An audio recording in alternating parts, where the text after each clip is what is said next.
Malakas na humampas ang kamao ni Major Miguel de Leon sa salamin ng kanilang wedding picture. Kumalat na parang gagamba ang lamat sa babasaging kwadro bago ito tuluyang bumagsak at nagkapira-piraso sa sahig. Hindi niya naramdaman ang sakit ng mga bubog na bumaon sa kanyang balat. Ang tanging nararamdaman niya ay ang nag-aalab na galit sa kanyang dibdib. Isang apoy na mas mainit pa sa impyernong gusto niyang paglagyan ng lahat ng alaala ng babaeng nasa larawan. Ang nakangiting mukha ni Angela na minsan niyang sinamba, ngayon ay basag at nakakalat sa paanan niya. Sa labas, kasabay ng bawat kulog ay ang pagbuhos ng malakas na ulan. Tila nakikidalamhati sa pagwasak niya sa nakaraan. Dahan-dahan, mahal. Isang malambing na boses ang bumulong mula sa kanyang likuran. Naramdaman ni Miguel ang magaan na paghaplos sa kanyang kamay. Si Sandra Lim, ang babaeng nagparamdam sa kanya kung ano ang tunay na pagmamahal, ay maingat na inalis ang isang piraso ng bubog sa kanyang kamao. Niyang, hayaan mo na, tapos na ang lahat. Tumango si Miguel. Ang kanyang panga ay nanatiling matigas. Kailangan matapos na to, Sandra. Ngayon na. Ang mga mata niya ay muling ginala ang kabuuan ng sala. Bawat sulok ng bahay na ito ay sumisigaw ng pangalan ni Angela. Ang mga muebles na pinili nito, ang mga kurtinang isinabit, ang mga palamuting inayos. Bawat isa ay isang paalala ng 3 taon ng kasinungalingan. Tulungan na kita, sabi ni Sandra. Hinayaan siya ni Miguel. Pinanood niya habang si Sandra na may peking pag-iingat ay kinuha ang isang maliit na music box mula sa ibabaw ng piano. Ito ang unang regalo niya kay Angela. Aksidenteng nabitawan ito ni Sandra. Ang tunog ng pagbagsak nito sa sahig na gawa sa kahoy ay tila isang huling, basag na nota ng kanilang pag-ibig. Sorry, sabi ni Sandra, ngunit may ngiti sa kanyang mga labi. Lumana ito, mahal. Hayaan mong bigyan kita ng mga bagong alaala. Isang dasang ngiti na puno ng pait ang gumuhit sa mukha ni Miguel. Tama si Sandra. Kailangan niyang sunugin ang lahat ng lumang alaala para magkaroon ng puwang para sa mga bago. Nagsimula silang maghakot. Inilabas nila ang lahat ng gamit mula sa mga aparador, mga kahon at mga baul, mga damit ni Angela, mga libro, mga sulat. Lahat ay tinipon nila sa gitna ng sala na parang isang malaking siga para sa isang paganong ritual. At sa ilalim ng kama, sa pinakatagong bahagi, natagpuan ni Miguel ang isang kahon na gawa sa kahoy. Sandali siyang natigilan. Alam niya kung ano ang nasa loob, ang mga gamit ng anak nila, si Angelo. Nanginginig ang kanyang mga kamay nang buksan niya ito. Isang pares ng maliliit na sapatos, isang guhit na hindi natapos, isang kumot na may amoy pa rin ng pulbos ng sanggol. Biglang sumikip ang kanyang dibdib. Isang kirot, isang pamilyar na kirot, ang gumapang sa kanyang puso. Naramdaman niya ang kamay ni Sandra sa kanyang balikat. Huwag mong hayaang lokohin ka ulit ng alaala niya, Miguel. Mahinang bulong nito sa kanyang tainga. Ang hininga nito ay mainit at mapangakit. Tandaan mo ang ginawa niya, ang pagtataksil, ang kasinungalingan. Kahit ang batang yan, ginamit niya laban sa'yo. Ang bawat salita ni Sandra ay parang gasolinang ibinuhos sa nagbabaga ng galit ni Miguel. Nawala ang sandaling pag-aalinlangan. Ipinikit niya ang kanyang mga mata at ang tanging nakita niya ay ang mga peking luha ni Angela, ang mga kasinungalingan nito. Tumayo siya, buhat-buhat ang kahon, at walang pakundangang ibinuhos ang laman nito sa ibabaw ng tumpok ng mga gamit. Kumuha ka ng gasolina sa garahe. Utos niya. Ang boses ay malamig at walang emosyon. Mabilis na sumunod si Sandra.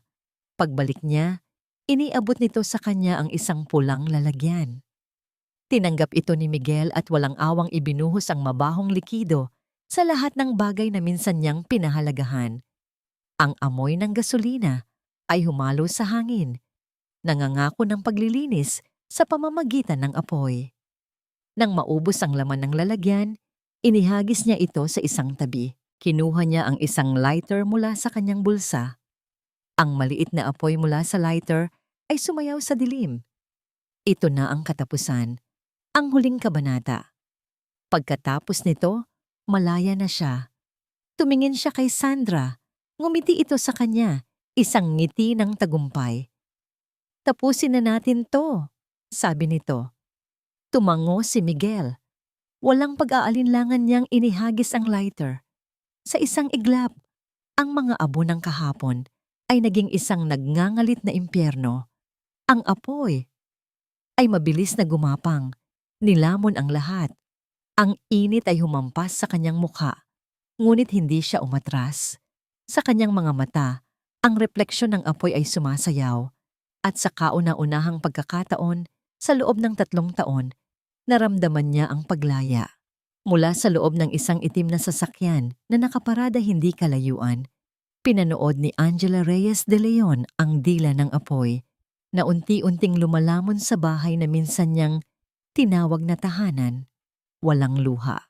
Ang kanyang mga mata ay tuyo at malamig, tulad ng bintanang salamin ng kotse na hinahampas ng ulan. Ang tanging makikita sa mga ito ay ang maliwanag na refleksyon ng apoy, isang imahe ng pagkawasak na 3 taon niyang pinlano. Ang bawat paglaki ng apoy, bawat pagguho ng isang bahagi ng bubong, ay hindi nagdulot sa kanya ng sakit, kundi isang mapait na kasiyahan. Ang kanyang mga daliri ay mahigpit na nakakuyom sa isang silver locket na nakasabit sa kanyang leeg. Sa loob nito ay ang nakangiting mukha ng kanyang anak, si Angelo. Ang tanging dahilan kung bakit siya humihinga pa rin. Flashback. Ang puting pader ng ospital, ang amoy ng antiseptic, ang malamig na boses ng doktor. "Ginawa namin ang lahat, Mrs. De Leon. I'm sorry." Gumuho ang kanyang mundo. Ngunit sa pagguhong iyon, nag-iisa siya. Walang kamay ni Miguel na masasandalan, walang bisig na mayayakap. Wala siya sa tabi niya.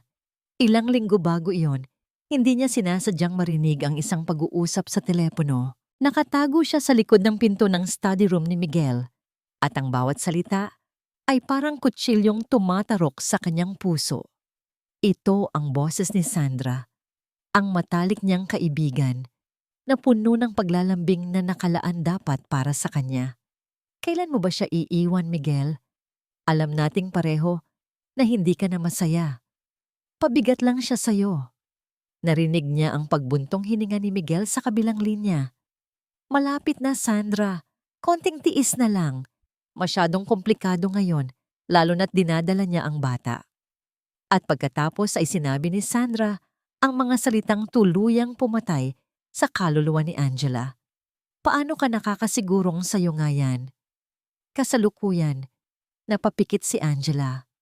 Kahit ngayon, pagkatapos ng 3 taon, ang sakit ay sariwa pa rin. Ang laso ng mga salitang iyon ang sumira sa lahat. Iyon ang nagtanim ng pagdududa sa isip ni Miguel. Isang pagdududa na hindi na nawala kahit kailan. Iyon ang dahilan kung bakit wala siya sa ospital. Iyon ang dahilan kung bakit sa huling mga sandali ng buhay ni Angelo, ang ama nito ay nasa piling ng ibang babae.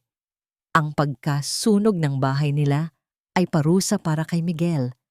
Ngunit ang totoong parusa, ang pinakamasakit, ay malapit nang dumating.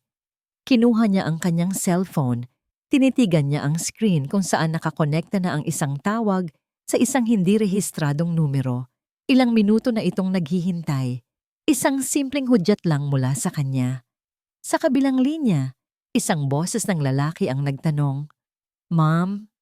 Tumingin muli si Angela sa nagliliyab na bahay. Nakita niya ang anino ng 2 tao sa loob, si Miguel at si Sandra, na masayang pinapanood ang kanilang obra maestra ng pagkawasak. Isang malamig na ngiti ang sumilay sa kanyang mga labi. "Ngayon na," mahinang sabi niya sa telepono. Bumagsak na ang bitag. Ibinaba niya ang tawag. Ilang sandali lang, mula sa kadiliman ng kalsada, narinig niya ang tunog na 3 taon niyang hinintay. ang nakabibinging sirena ng mga sasakyan ng militar. Mabilis na sumulpot ang mga ilaw na pula at asul, humahawi sa gabi at sa walang tigil na ulan. Sunod-sunod na huminto ang mga military vehicle sa harap mismo ng gate. Mabilis na bumaba ang mga sundalong armado, ang kanilang mga uniforme ay nababasa ng ulan, ang kanilang mga galaw ay tiyak at walang pag-aalinlangan. Pinalibutan nila ang bahay. Pinanood ni Angela ang lahat ng ito mula sa kaligtasan ng kanyang sasakyan. Hindi siya nakaramdam ng takot o pagsisisi. Tanging isang nagyeyelong kalmado. Ito ang katarungan. Ito ang kanyang katarungan para kay Angelo.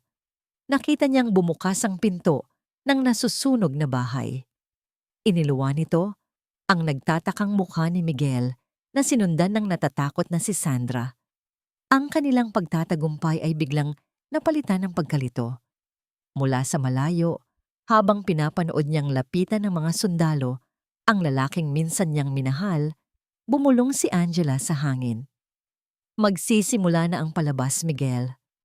Ang init mula sa apoy ay parang yakap ng tagumpay. Nakatayo si Miguel sa gitna ng kaguluhan, pinapanood ang bawat alaala ni Angela na maging abo. Sa wakas, tapos na. Isang malinis na simula. Naramdaman niya ang pagyakap ni Sandra mula sa likuran. Ang ulo nito ay nakasandal sa kanyang likod. Tapos na, mahal. Bulong nito. Ang boses ay puno ng ginhawa. Sa wakas, natapos na rin. Malaya na tayo para simulan ang sarili nating buhay. Isang maliit na ngiti ang gumuhit sa mga labi ni Miguel.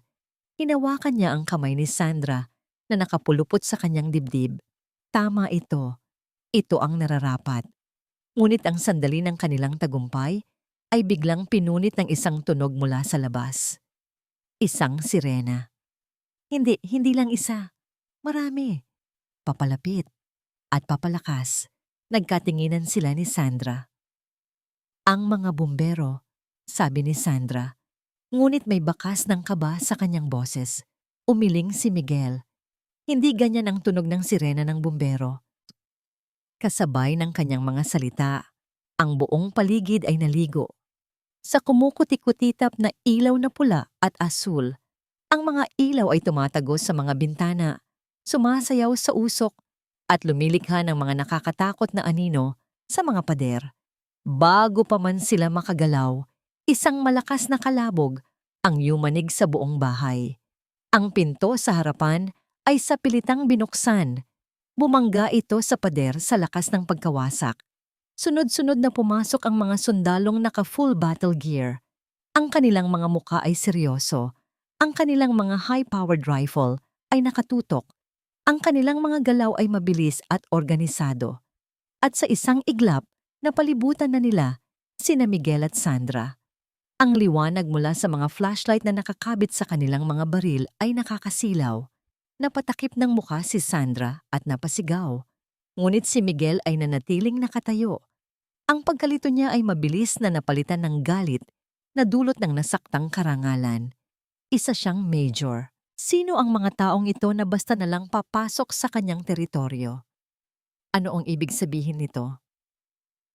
Sigaw niya. Ang kanyang boses ay umalingaw-ngaw kasabay ng paglagitik ng apoy.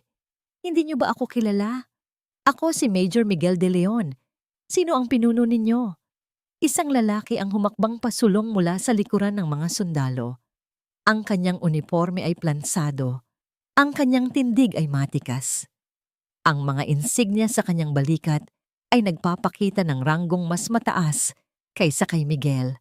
Tinitigan niya si Miguel, hindi sa paraan ng pagtingin sa isang kapwa-opisyal, kundi sa paraan ng pagtingin sa isang kriminal. Walang bakas ng pag-aalinlangan sa kanyang mga mata. Alam na alam namin kung sino ka, Major. Malamig na sabi ng commander. Ang bawat salita ay tila may bigat. Lalong nag-init ang ulo ni Miguel. Kung ganoon, bakit kayo narito? Pribadong ari-arian ito. Anumang problema dito ay sakop ng pulisya, hindi ng militar. Hindi natinag ang commander. Naglakad siya palapit. Ang kanyang mga bota ay tumatapak sa mga basag Nabubog ng wedding picture ni na Miguel at Angela. Huminto siya ilang talampakan lang mula kay Miguel. Karaniwan, tama ka sana, Major, sabi ng komoder. Ang boses ay mapanganib na kalmado. Ngunit ang kaso mo ay espesyal. Itinaas ng commander ang kanyang kamay at nagbigay ng senyas. 2 sundalo ang lumapit. Hawak ang posas. Ang puso ni Miguel ay nagsimulang kumabog ng malakas. Ito ay hindi tama. Mayroong mali. Ano ang kaso? Tanong ni Miguel. Sinusubukang panatilihin ang kanyang awtoridad. Pagsira ng sarili kong ari-arian? Isang malamig na ngiti ang sumilay sa labi ng komander. Itinuon niya ang kanyang tingin sa naglalagablab na apoy sa gitna ng sala.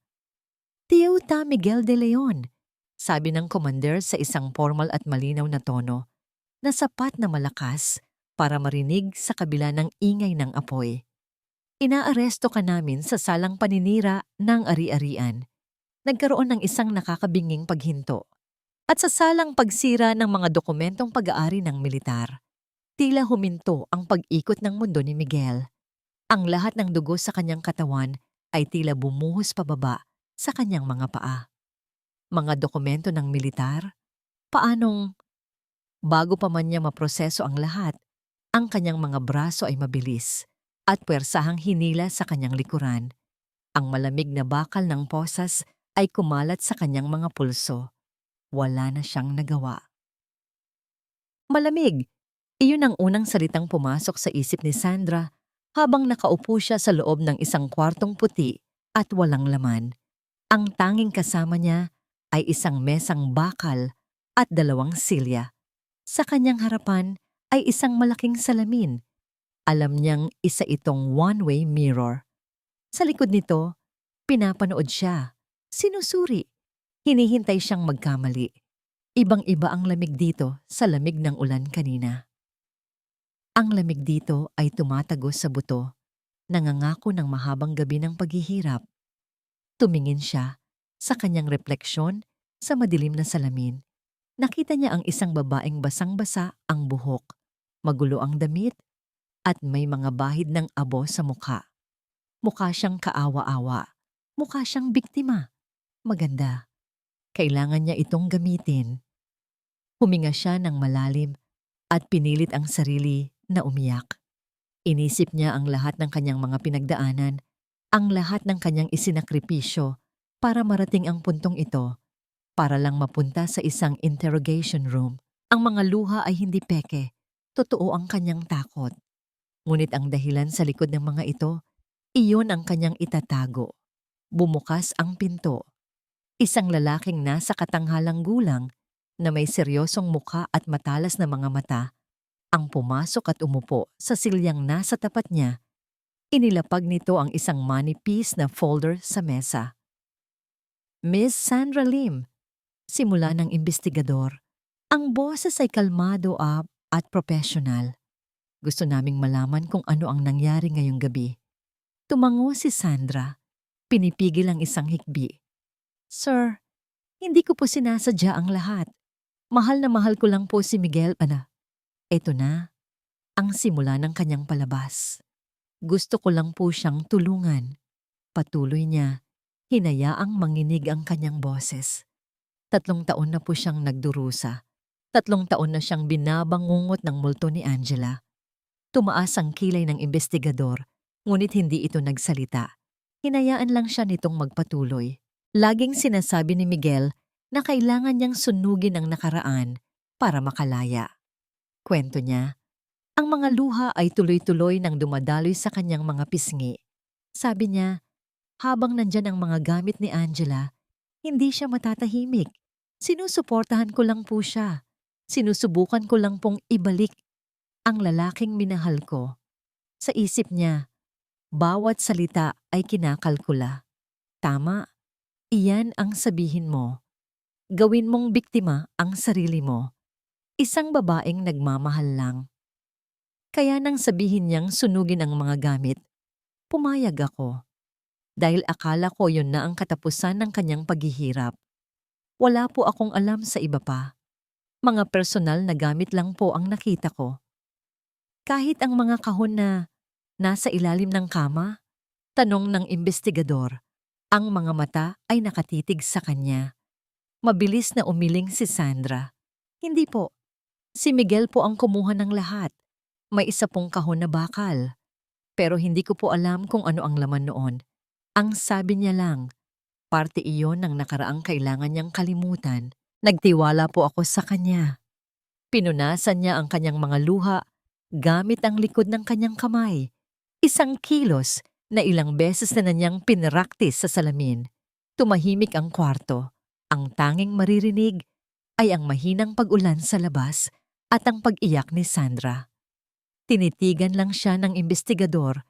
Tila tinatantya ang bawat salita, bawat galaw niya. Naramdaman ni Sandra ang panlalamig ng kanyang mga kamay at ang mabilis na pagtibok ng kanyang puso. Naniniwala kaya ito?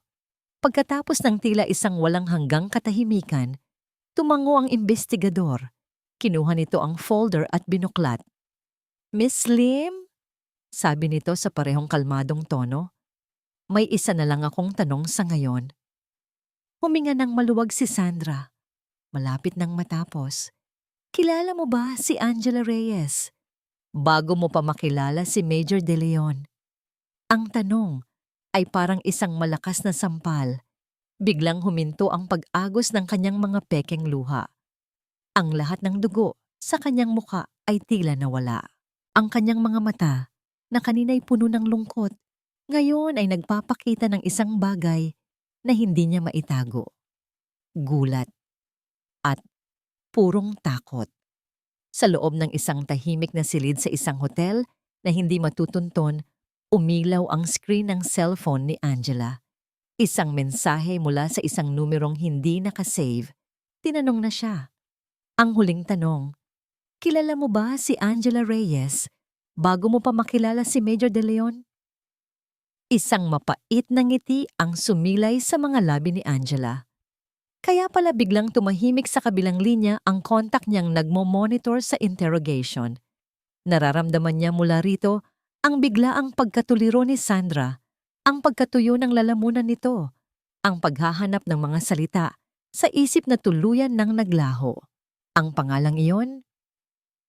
Sandra, ang matalik niyang kaibigan, ang kapatid na babae na hindi niya kailanman nagkaroon, ang ahas na natulog sa kanyang kama. Napapikit si Angela at ang mga pader ng hotel ay biglang naglaho. Bumalik siya sa nakaraan, sa mga panahong puno ng tawa at kape at mga sikretong ibinubulong sa gabi. Mga panahong akala niya ay totoo. Flashback 1. Isang hapon sa isang maliit na coffee shop. "Tingnan mo to, girl," sabi ni Sandra. Iwinawagayway ang kanyang cellphone. Ipinakita nito ang picture ng isang babaeng umiiyak. Si Carla. Nahuli niya yung asawa niyang sundalo na may ibang babae.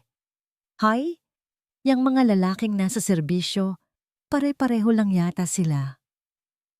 Noon, ang naramdaman lang ni Angela ay awa para kay Carla.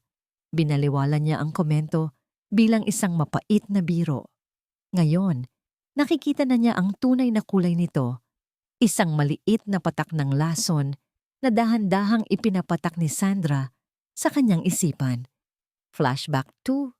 Sa sala ng bahay nila ni Miguel. "Girl, pahiram muna ng phone mo, ha? Lowbat na ko, tatawagan ko lang si Mama," masayang sabi ni Sandra. Walang pag-aalinlangan niyang iniabot iyon. Pagkatapos ng ilang minuto, ibinalik din ito ni Sandra. Kinagabihan, nagkaroon sila ng malaking away ni Miguel. May nabasa si Miguel na isang text message sa telepono niya mula sa isang hindi kilalang numero. "Miss na kita. Kailan ulit?" "Sino to, Angela?" Sigaw ni Miguel. Ang mukha ay puno ng galit. "Hindi ko alam. Wala akong kilalang ganyan." Depensa niya. Noon, inakala niyang nagkamali lang ng send. Ngayon, alam na niya. Isang perpektong pagkakataon na sinamantala ng kanyang matalik na kaibigan. Flashback 3. Ang huling pako sa kabaong. Ilang buwan bago ang aksidente. Umiiyak na pumasok si Sandra sa bahay nila.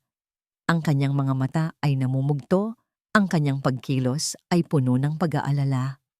Angela, ayokong sabihin sa'yo to, pero kaibigan kita at hindi ko kayang magsinungaling. Humihikbing sabi nito. Nakita ko si Miguel. May kasama siyang ibang babae sa isang restaurant. Mukha silang masaya. Niyakap siya ni Sandra habang gumuho ang kanyang mundo. Naramdaman niya ang pagmamalasakit nito. Naniwala siya sa bawat pekeng luha nito. Iyon ang gabing nagsimula ang lahat ng hinala. Iyon ang gabing nagsimula siyang itulak palayo ni Miguel. Kasalukuyan, idinilat ni Angela ang kanyang mga mata. Ang sakit ng mga alaalang yon ay hindi na kasing talim ng dati. Napalitan na ito ng isang bagay na mas malamig, mas matigas. Isang determinasyon na parang bakal. Kinuha niya ang kanyang wallet at inilabas mula roon ang isang luma at lukot na litrato. Isang litrato nilang dalawa ni Sandra noong mga panahong mas simple pa ang lahat. Magkayakap sila, ang kanilang mga ngiti ay abot-tenga. Mga ngiting puno ng kasinungalingan. Tinitigan niya ang nakangiting mukha ni Sandra sa litrato. Ang babaeng kumuha ng kanyang asawa, ng kanyang pamilya, ng kanyang anak. Ang babaeng nag-iwan sa kanya para mamatay. Nagsimulang manginig ang kamay ni Angela sa tindi ng galit na kanyang nararamdaman. Kinuha mo ang lahat sa akin, Sandra. Bumulong siya sa katahimikan ng silid. Ang kanyang boses ay garalgal at puno ng pagbabanta. Oras na para maningil. Dahan-dahan niyang kinuyumos ang litrato sa kanyang palad hanggang sa ito ay maging isang maliit at walang hugis na bola ng papel. Hindi maari. Paulit-ulit na sinasabi ni Miguel ang mga salitang iyon sa kanyang isip habang nakaupo siya sa loob ng seldang, amoy kalawang at sama ng loob. Ang mga dingding na kulay abo ay tila lumalapit sa kanya. Unti-unting sinisikip ang kanyang paghinga. Ang kayabangan at galit na nararamdaman niya kanina ay dahan-dahang napapalitan ng isang damdaming hindi niya gaanong kilala. Takot. Mga dokumento ng militar. Paano nangyari iyon? Mga lumang gamit lang ni Angela ang nandoon. Mga damit, mga libro, mga basura. Sumandal siya sa malamig na pader. Ipinikit ang kanyang mga mata. Sinubukan niyang alalahanin ang bawat detalye ng kanyang ginawa. Ang paghahakot, ang pagbubuhos, ang pagsisiga. Nakita ba niya ang anumang bagay na mukhang opisyal? Pumasok sa isip niya ang imahe ng isang metal na kahon. Medyo kinakalawang na ito at may maliit na lock. Iyon ba? Ngunit inakala niyang mga alahas lang ni Angela ang nasa loob. Mga bagay na walang halaga. Isang malakas na tunog ng bakal ang gumising sa kanya mula sa malalim na pag-iisip. Bumukas ang rehas ng kanyang selda. Pumasok ang kanyang abogado, si Attorney Robles, isang lalaking nasa edad 50 na may mga salamin na makapal at mukhang laging pagod. Miguel, sabi nito, ang boses ay mababa at seryoso. Hindi maganda ang sitwasyon. Alam ko, sagot ni Miguel, ang boses ay may bahay. May bahid ng inis. Pero pagsira lang ng ari-arian to, hindi ba? Makakahanap tayo ng paraan para... Hindi mo naintindihan, putol ni Attorney Robles. Umupo ito sa tanging bangko sa loob ng selda. Katapat niya. Hindi ito tungkol sa mga damit o muebles, Miguel. Ang usapin dito ay kung ano ang nasa loob ng metal na kahon na yon. Natahimik si Miguel. Ano ba ang laman noon? Huminga ng malalim ang abogado. Tila naghahanda para sa isang masamang balita.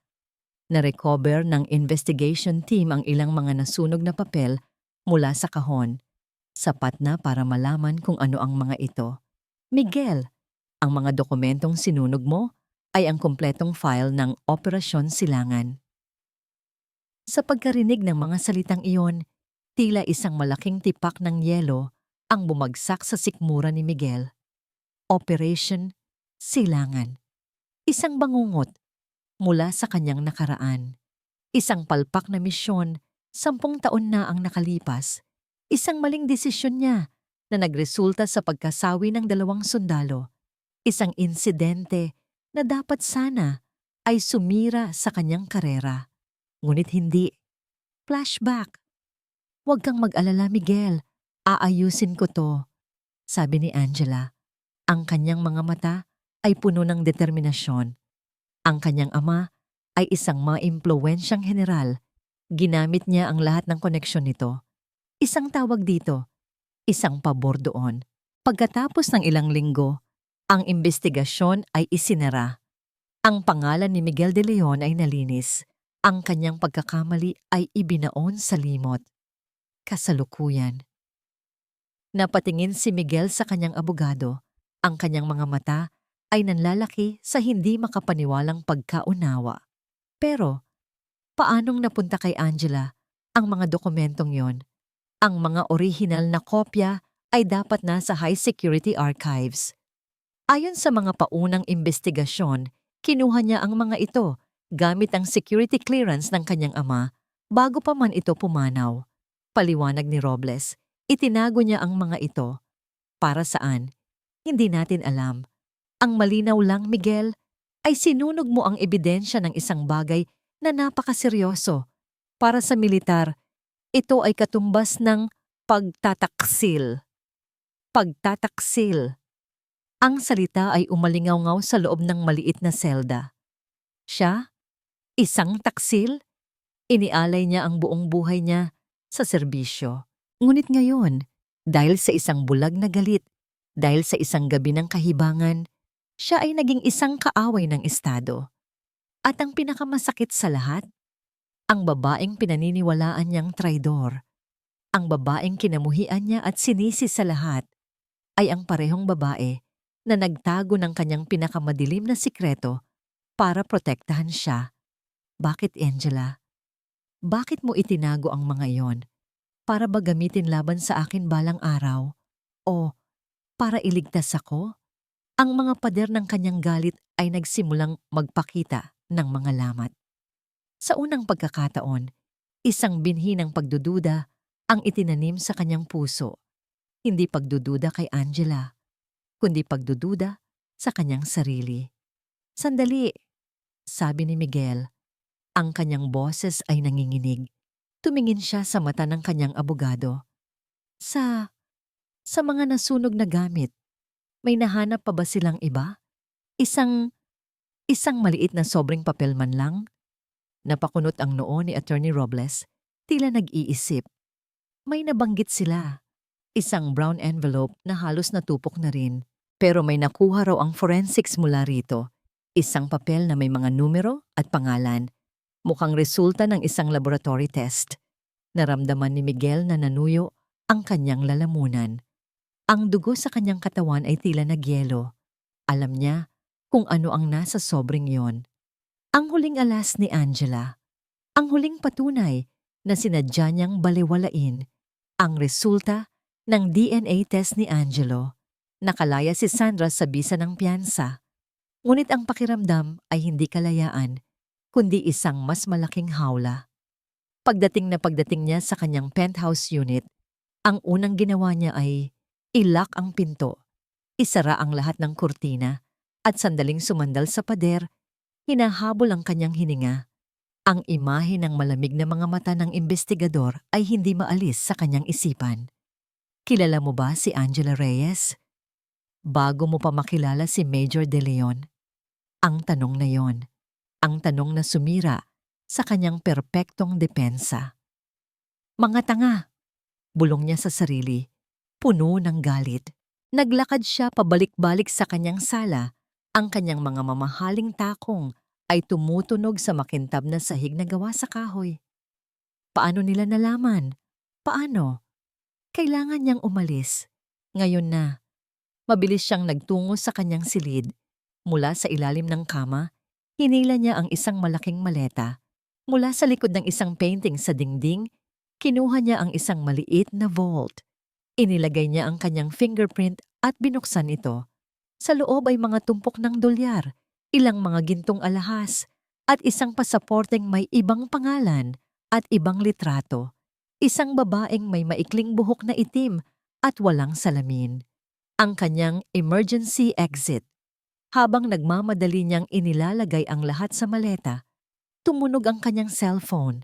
Isang hindi pamilyar na numero. Sinagot niya ito. Umaasang ito ang kanyang contact para sa isang private flight. "Hello," sagot niya. Ang boses ay nagmamadali.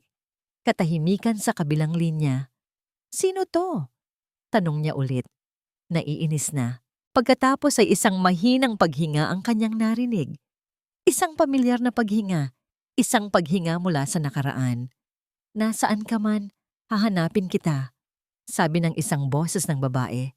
Mahina, ngunit puno ng lamig na tumagos sa kanyang mga buto. Nanigas si Sandra.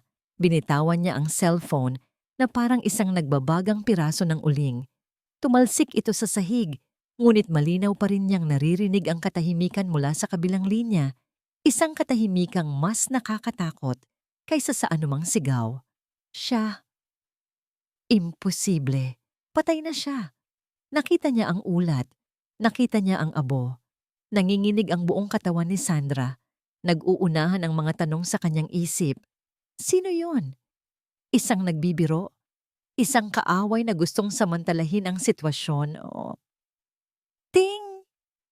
Isang tunog mula sa kanyang cellphone. Isang text message. Nanginginig ang mga kamay niya habang dahan-dahan niyang dinampot ang telepono mula sa sahig. Binuksan niya ang mensahe. Ang laman nito ay hindi mga salita.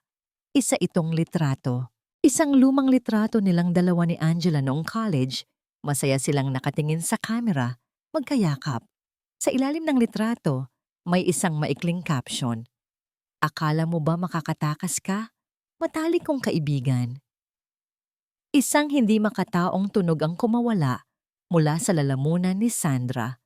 Nabitawan niya muli ang cellphone. Napasandal siya sa pader. Dahan-dahang napaupo sa sahig.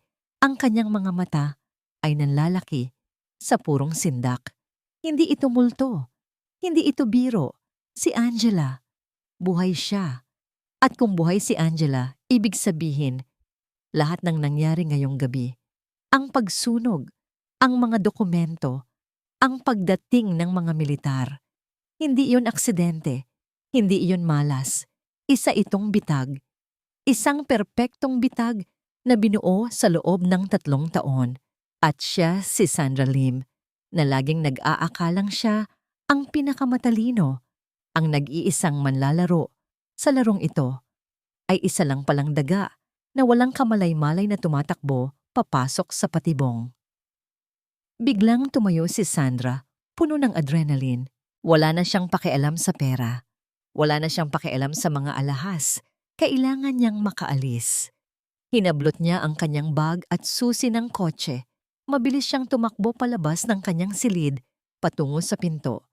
Ngunit bago pa man niya mahawakan ang doorknob, blag, blag, blag, isang malakas at marahas na katok ang yumanig sa pinto. "Pulisya! Buksan mo ang pinto!" Sigaw ng isang malakas na boses mula sa labas. "Sandra Lim, may warrant of arrest kami para sa'yo." Napahinto si Sandra. Ang kanyang pag-asa ay biglang naglaho, napalitan ng isang malamig at mabigat na katotohanan. Wala na siyang tatakbuhan. Ang mga pader ng kanyang penthouse na minsan ay simbolo ng kanyang tagumpay ay naging mga pader ng kanyang bilangguan. Nakulong siya. At sa labas, sa dilim, alam niyang may isang taong pinapanood ang lahat ng ito. Dahan-dahang tinatamasa ang kanyang perpektong paghihiganti. Walang oras sa loob ng interrogation room. Ang tanging naririnig ni Miguel ay ang pagtibok ng sarili niyang puso at ang mahinang ugong ng air conditioning system. Matagal nang umalis ang kanyang abogado. Mag-isa na lang siya. Iniwan sa katahimikan para harapin ang mga multo ng kanyang mga desisyon. Ang pagdududa na itinanim sa kanyang isip ay nagsisimula ng mag-ugat, gumagapang, at sumasakal sa kanya. Bakit itinago ni Angela ang mga dokumento? Bakit hindi niya sinabi sa akin? Ano pa ang hindi ko alam? Bumukas ang pinto. Pumasok muli ang parehong investigador na kumausap kay Sandra kanina. Walang emosyon ang kanyang mukha. Sa pagkakataong ito, wala siyang dalang folder. Ang dala niya ay isang malaking plastic evidence bag. Inilapag niya ito sa mesa sa pagitan nilang dalawa. Sa loob ng plastic ay isang bagay na pamilyar kay Miguel. Isang brown na sobre, ngayon ay kulay itim na sa mga gilid dahil sa pagkasunog at basa dahil sa tubig. Nakuha ito ng aming forensics team mula sa mga abo. Sabi ng investigador, ang boses ay parang bakal. Sinubukan nilang i-preserve kung ano ang natitira sa loob. Binuksan ng investigador ang plastic bag at maingat na inilabas ang isang piraso ng papel. Inilapag niya ito sa harap ni Miguel. Ang papel ay halos sunog na. Ngunit sa isang milagro o marahil sa isang malupit na laro ng tadhana, ang pinakamahalagang bahagi sa gitna ay nababasa pa rin. Tinitigan ito ni Miguel. Ang kanyang mga mata ay dahan-dahang sinundan ang mga nakaprint na salita. Metropolitan Forensic Laboratory Confidential Paternity Test Result. Bumilis ang paghinga ni Miguel. Subject A, Angelo Reyes de Leon, deceased. Subject B, Miguel S. de Leon. Isang malamig na kuryente ang gumapang sa kanyang gulugod at sa ilalim, ang mga salitang bumasag sa natitirang piraso ng kanyang kaluluwa. Result analysis. The alleged father, Miguel S.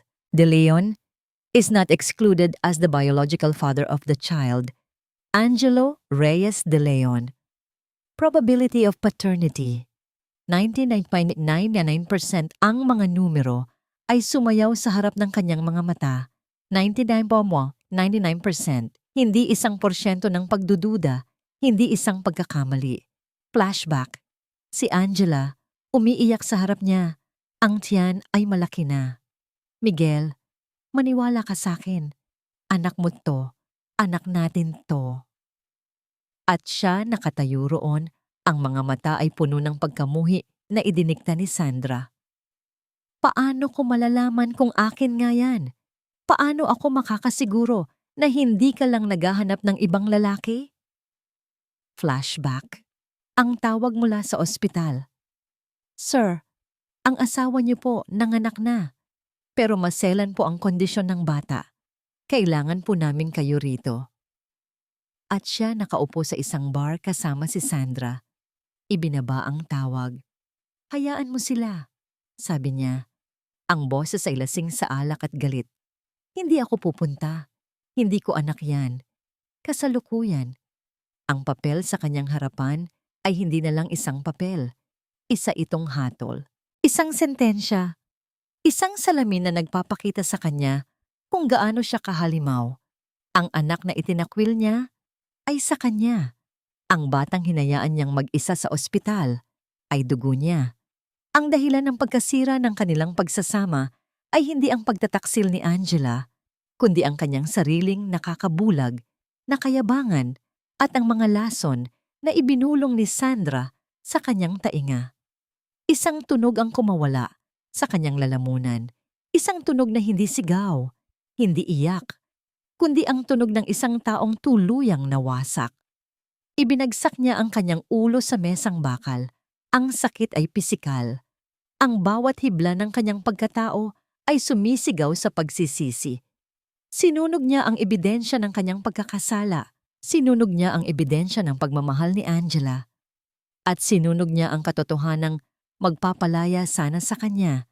Ngunit ngayon ay magiging habambuhay niyang kadena. Sa gitna ng kanyang pagdurusa, narinig niyang bumukas muli ang pinto. Hindi niya inangat ang kanyang ulo. Wala na siyang pakialam. Hayaan na lang siyang mabulok dito. Ngunit pagkatapos ay narinig niya ang mga yabag. Magaan, pambabae, at isang boses. Isang boses na 3 taon na niyang hindi naririnig, maliban sa kanyang mga panaginip. Isang boses na dapat ay matagal nang naging abo. Miguel! Dahan-dahan niyang inangat ang kanyang ulo. Ang kanyang mga mata, na lumalangoy sa mga luhang hindi makawala, ay tumingin sa direksyon ng pinto. Nakatayo roon, buhay at buo. Ang buhok ay mas maikli na ngayon. Ang mga mata ay hindi na nagpapakita ng pagmamahal, kundi ng isang malamig at matagumpay na paghihiganti, ang kanyang asawa, ang ina ng kanyang anak, ang babaeng sinira niya. Angela, bulong niya, ang kanyang boses ay basag na basag, hindi makapaniwala sa multong nasa kanyang harapan.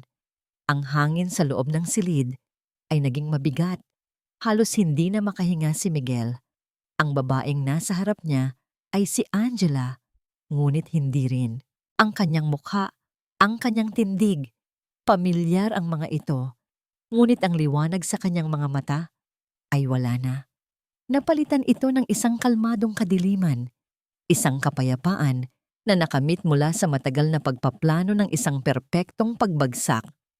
Paanong iyon lang ang mga salitang nagawa ni Miguel na bigkasin.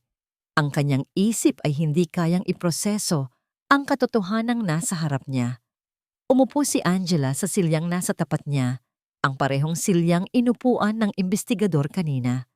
Ang kanyang mga galaw ay mahinahon at kontrolado. Tumingin siya sa mga mata ni Miguel at sa unang pagkakataon, walang bakas ng sakit o galit, tanging isang nakakapangilabot na kawalan.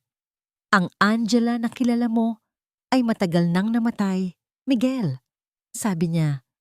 Ang kanyang boses ay pantay at walang emosyon. Namatay siya kasama ng anak natin sa ospital na yon. Ang babaeng nasa harap mo nga ngayon ay bumangon mula sa abo para maningil. Napatingin si Miguel sa resulta ng DNA test na nakakalat pa rin sa mesa. Ang piraso ng papel na yon ang naging tulay sa pagitan ng kanyang pagtanggi at ng masakit na katotohanan. Bakit, Angela? Bakit hindi mo sinabi sa akin? Tanong niya. Ang kanyang boses ay puno ng paghihirap. Bakit hindi mo ipinakita sa akin to noon pa? Isang mapait na tawa ang kumawala sa mga labi ni Angela. Sinabi ko, Miguel, araw-araw. Sa bawat paghikbi ko, sa bawat pagmamakaawa ko na maniwala ka. Pero mas pinili mong pakinggan ang mga kasinungalingan ng isang ahas kaysa sa katotohanan mula sa asawa mo. Mas pinili mong paniwalaan na kaya kitang lokohin kahit na isinakripisyo ko ang lahat para sa'yo. Doon napunta ang tingin ni Angela sa isa pang evidence bag na nasa gilid ng mesa. Ang mga labi ng mga dokumento ng Operasyon Silangan.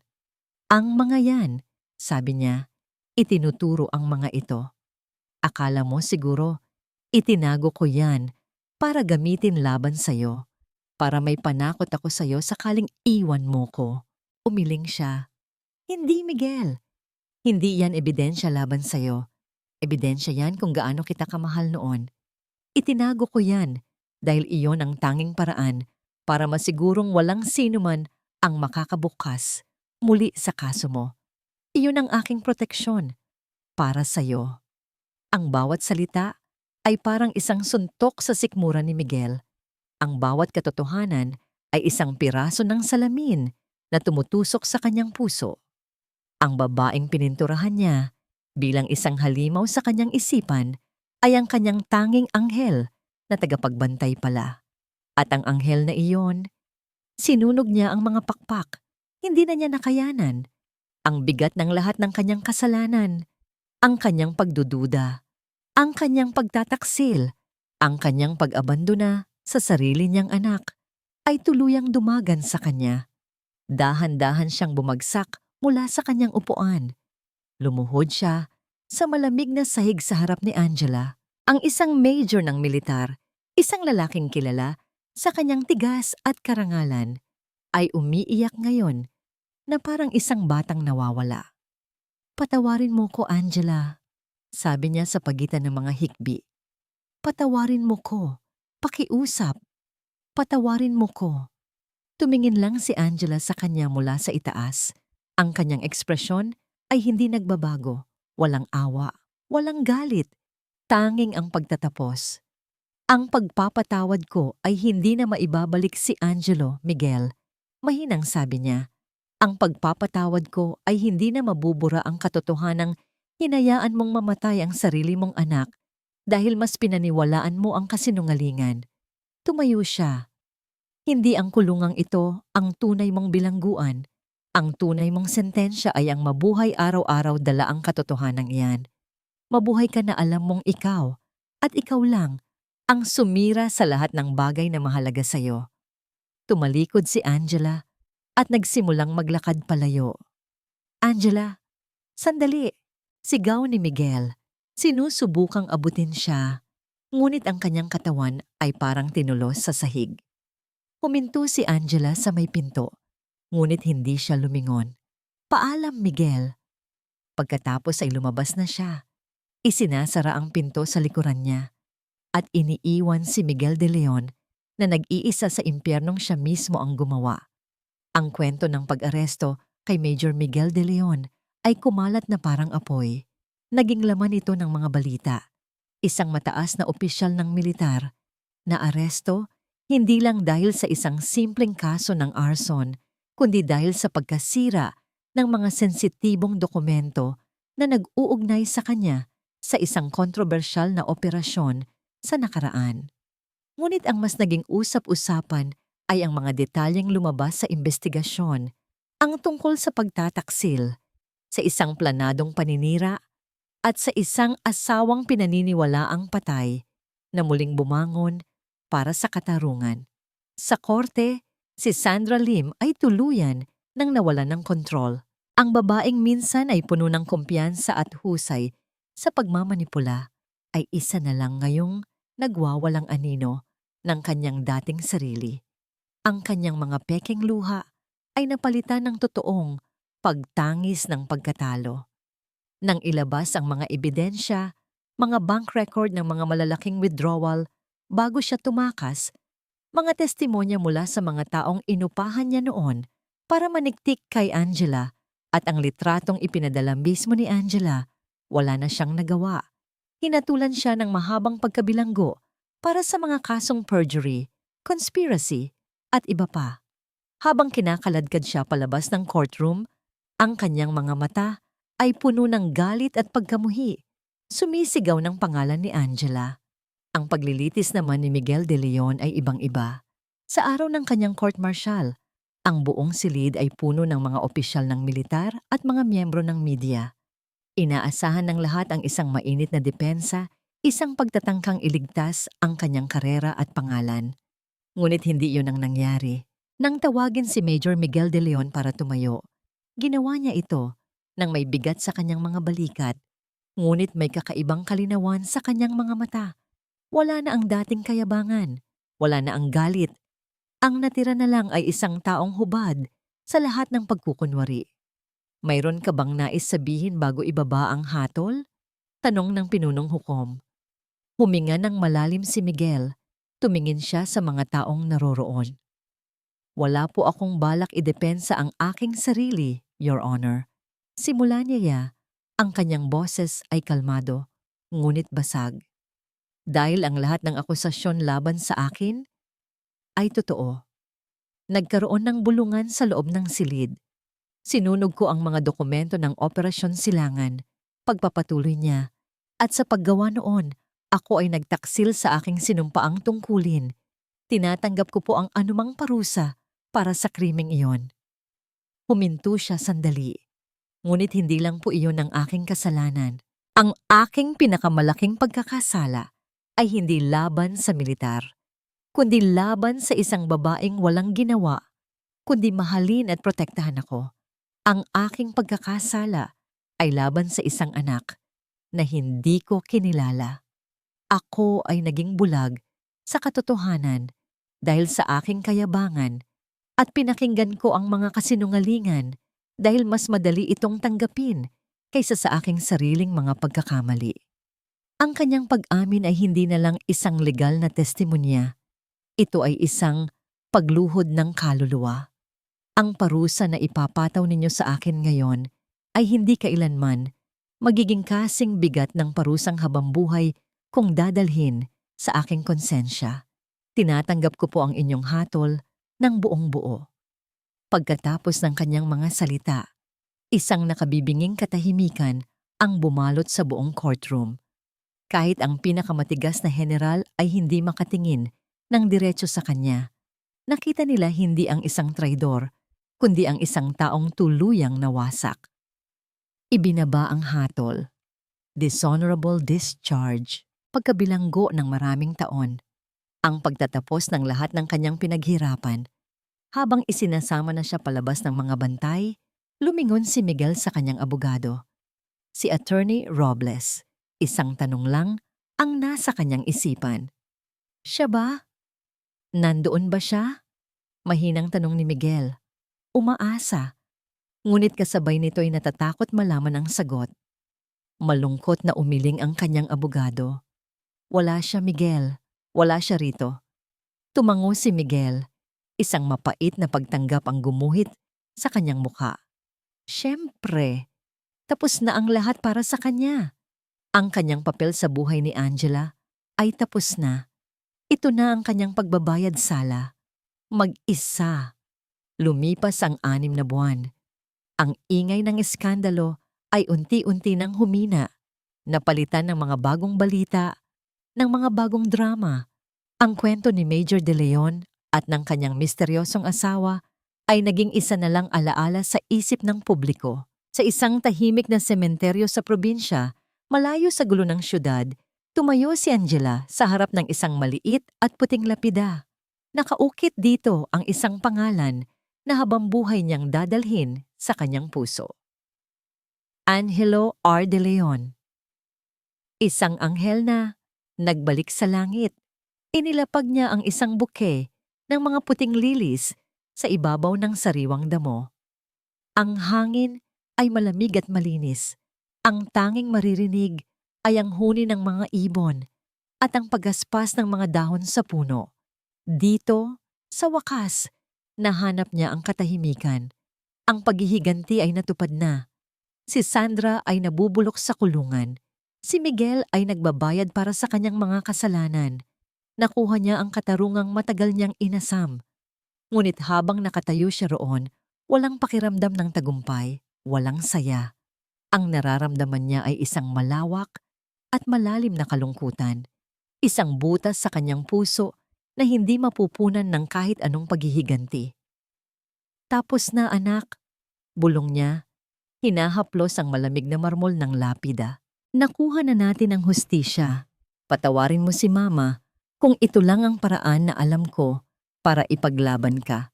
Sa unang pagkakataon sa loob ng 3 taon, ang mga luhang dumaloy mula sa kanyang mga mata ay hindi na dahil sa galit. Ito ay mga luha ng purong pangungulila. Umiyak siya para sa kanyang anak. Umiyak siya para sa buhay na ipinagkait sa kanila. At umiyak siya para sa babaeng minsan siyang naging. Isang asawang nagmamahal, isang ina na puno ng pag-asa. Kinuha niya mula sa kanyang leeg ang silver locket na naging anting-anting niya sa loob ng 3 taon. Tinitigan niya ang nakangiting mukha ni Angelo sa loob nito. At sa huling pagkakataon, hinalikan niya ito. Maingat niyang inilagay ang locket sa loob ng isang maliit na kahon. Isang simbolo. Ang alaala ni Angelo ay mananatili sa kanyang puso, ngunit hindi na niya hahayaang ikulong siya nito sa nakaraan. Panahon na para magpatuloy. Tumunog ang kanyang cellphone, binasag ang katahimikan. Isang luma niyang kaibigan mula sa kolehiyo ang nasa kabilang linya. Angela, kamusta ka na? Tanong ng masayang boses. Narinig ko ang nangyari. Kung kailangan mo ng bagong simula, may opening dito sa kumpanya namin sa Cebu. Pwede kang tumira muna sa akin. Isang maliit na ngiti ang sumilay sa labi ni Angela. Isang tunay na ngiti, ang una sa napakatagal na panahon. Pag-iisipan ko, salamat, ha? Pagkababa niya ng tawag, huminga siya ng malalim. Ang hangin ay tila mas magaan. Ang bigat na matagal na niyang pasan-pasan ay tila bahagyang gumaan. Hindi madali ang magsimula muli. Ang mga peklat ay mananatili. Ngunit sa unang pagkakataon, nakikita na niya ang isang kinabukasan na hindi nababalot ng anino ng paghihiganti. Isang kinabukasan kung saan maaari siyang muling maging si Angela lang. Tumingin siya sa lapida sa huling pagkakataon. Paalam, anak ko, bulong niya. Pagkatapos ay tumalikod na siya. Hindi na siya lumingon pa. Naglakad siya palayo sa sementeryo, palayo sa mga multo ng kanyang nakaraan, at naglakad siya patungo sa sumisikat na araw. Mag-isa, ngunit hindi na nag-iisa. Handa nang harapin ang isang bagong simula.